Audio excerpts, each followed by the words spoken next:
So what is all this about? I'm sitting here with Tom Park. Tom, you're from Charlotte, is that right? I live in Huntersville now, but Okay. I was born in Dallas, Texas. Okay, okay.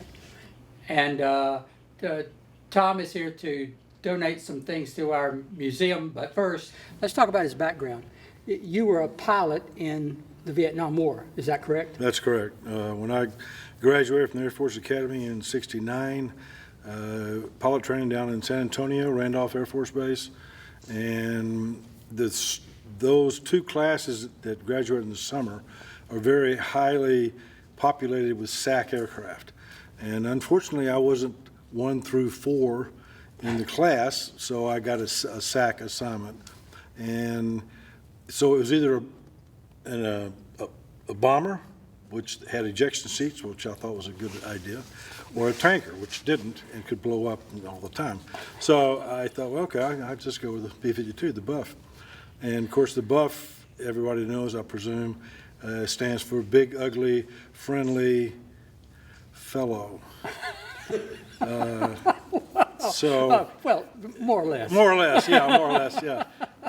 But anyway, so I got the assignment to Buff and went to Castle out in California and went through training, and then was assigned to the 596 Bomb Squadron in Barksdale Air Force Base. That's Louisiana, Shreveport, Louisiana, and was there maybe a year and a half before getting assigned to a standard eval crew and standard evaluation. So I was a co-pilot, and then we got stationed overseas in Guam. And we flew our missions out of Guam. It was an 11-hour mission. It was 5 hours over, 1 hour in country, and 5 hours back. And what would normally happen would one of the pilots and one of the navigators would sleep or nod or whatever on the way over, and then they'd reverse on the way back. And the gunner and the EW probably slept both ways.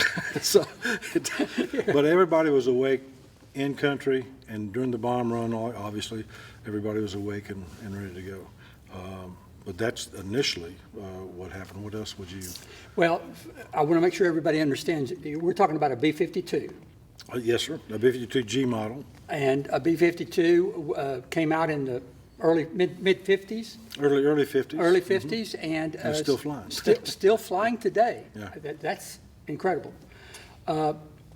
Your crew, go over your crew one more time. The pilot, co-pilot, there was... Well, as an aircraft commander, he's the captain, quote unquote. He's the left seat, aircraft commander. Then the co-pilot in the right-hand seat, pilot seat. And then there's a electronic warfare officer who works all the electronic gear to jam enemy radars and SAMs and things like that. There's the gunner who sits up with us in the main part forward cockpit, who has TVs and radio controlled to control the guns in the back. And then there's the navigator and the radar bombardier. They sit below the main deck, and if they had to eject, the pilots go up, EW and gunner go up, the radar nav and the nav go down. But it's a 6-man crew, and we had a real good one. My aircraft commander was Thomas R. Young. He was a major. I was a captain at the time. The Captain Bill Hargrove was the bombardier. Eldon Ford was the navigator. Charlie Barnes was the gunner, and Sam Patrick was the EW. We had a good crew. We had a good time over there. I imagine you never had to eject. Never had to eject, no. What do you think it'd be like to eject at 600 miles an hour? Probably stimulating. I'm not, yeah, I wouldn't think it'd be anything other. But once you're out and you're saying, "Thank you, Lord, I'm out of the plane," you're okay, and hopefully everything works. You get a shoot. I did go through, when I was at the academy, I went through the Paratrooper School down in Fort Benning. So I had my 5 jumps. I got my jump wings, so I knew how to work a parachute. So I figured that was good training in case I was ever in that situation. So. How long did you serve in Vietnam? That's interesting. Probably, I mean, I don't know exactly. We weren't really in Vietnam. We were in based in Guam. Guam, okay. Guam. And, but I would probably say 2 years. Yeah, 2 years, maybe a little less. It wasn't. And how many missions would that translate into? Well, I flew 60 missions. 60 missions. 52 bombing. And Never saw a bomb hit. you never saw Never a bomb saw hit? a bomb hit. Were you so high? We're so high up, and by the time we make the turn, it's going to be behind us. So never saw a bomb hit. I'll be darned. Now, I've heard people who said they did, but I never did. So, and I was a co-pilot during the war.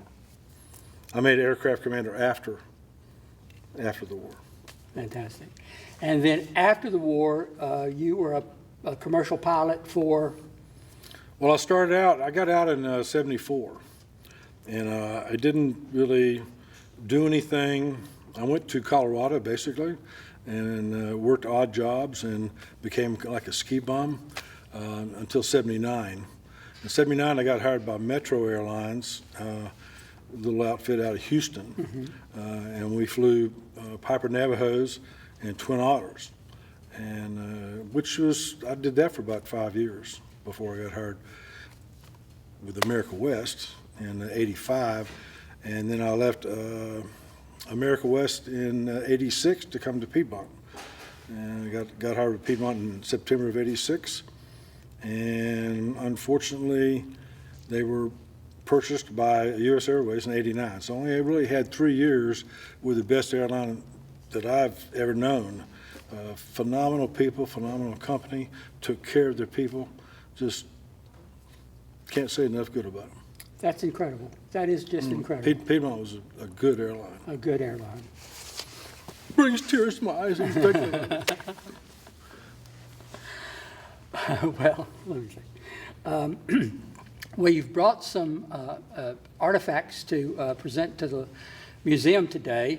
Tell us about first of all, tell us about the little blue package here.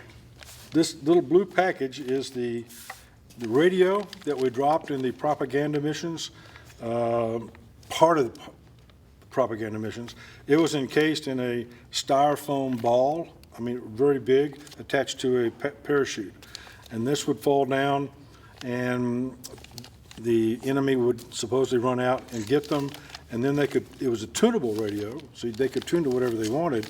But I think the mission or whatever was to let them tune into Radio Free America or our propaganda station to help them. There's also information on the back on how to use the radio and how to defect, come down to the south. Wow. So that's that. Wow. That's what that is. And, And this is in the original packing. It has not been not been opened. opened. Has not been opened, so a little unique there. And you also brought some counterfeit money. Oh, yeah.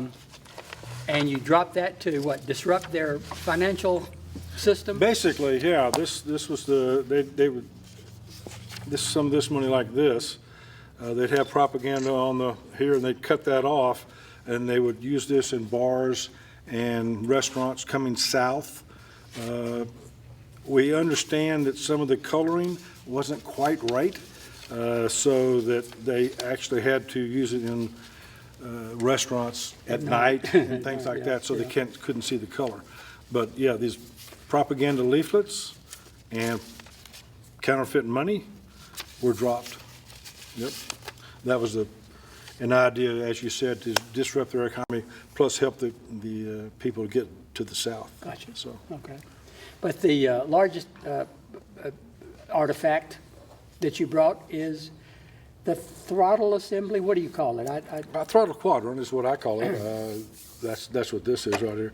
The unique thing about it is that, number one, it's got 8 engines. Okay, it's a very large airplane. As we mentioned, it's been flying since the early 50s. So it's a B-52, out of a B-52. This is out of a B-52G model, and very unique because the wings are so wide, and so that you can't crosswind crab it to land in a real strong crosswind.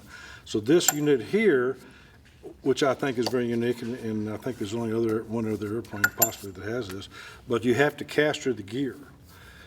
On a strong crosswind, you got a crab coming down, landing on the runway, and right at the last, you would kick a rudder and touch wheel, nose wheel.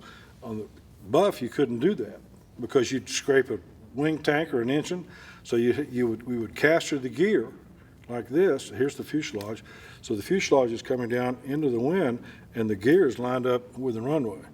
And you touch down like that. Okay. Now, once you touch down and you slow to 60 knots, then you push the button, and it would come back and center. And then you could taxi away.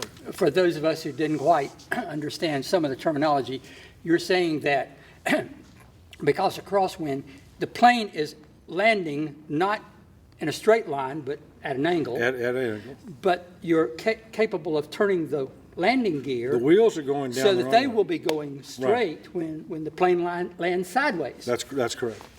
I'm sorry I wasn't. No, that's okay. Thank you for straightening me out. Sorry. No, I appreciate that. Well, but some of us simple-minded people need to understand that. That's amazing. I didn't know planes could do that.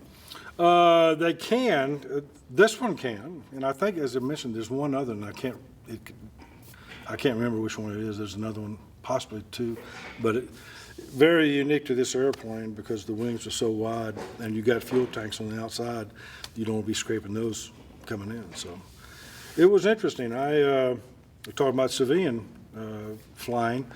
Because of this capability, I really didn't learn how to crosswind crab land until I was in a Twin Otter with Metro Airlines back in '79.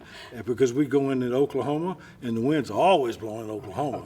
Yeah. So you'd have to know how to do that. So it was very interesting, which, has partake me very well in the aviation industry, knowing how to crosswind crab, especially going into LaGuardia or something like that. When it's a very short runway, you got to get it down there and get it done. So, or DC, same thing. Well, representing the museum, I'd like to thank you for donating this to us. This is going to be a very valuable remnant. That's the wrong word, but of an airplane that is legendary. A legendary airplane. It is legendary. I'm sorry I couldn't bring a fuselage or anything. You might not be able to fit it in here, but I'm glad that it can be here. I think it belongs here in this museum more than other maybe museums because you really have more history here than other museums that I've seen, and I'm very proud to have you have it. Mm-hmm. See you, baby. Well, thank you very much. You bet. Tom, we appreciate it. Yeah, no problem.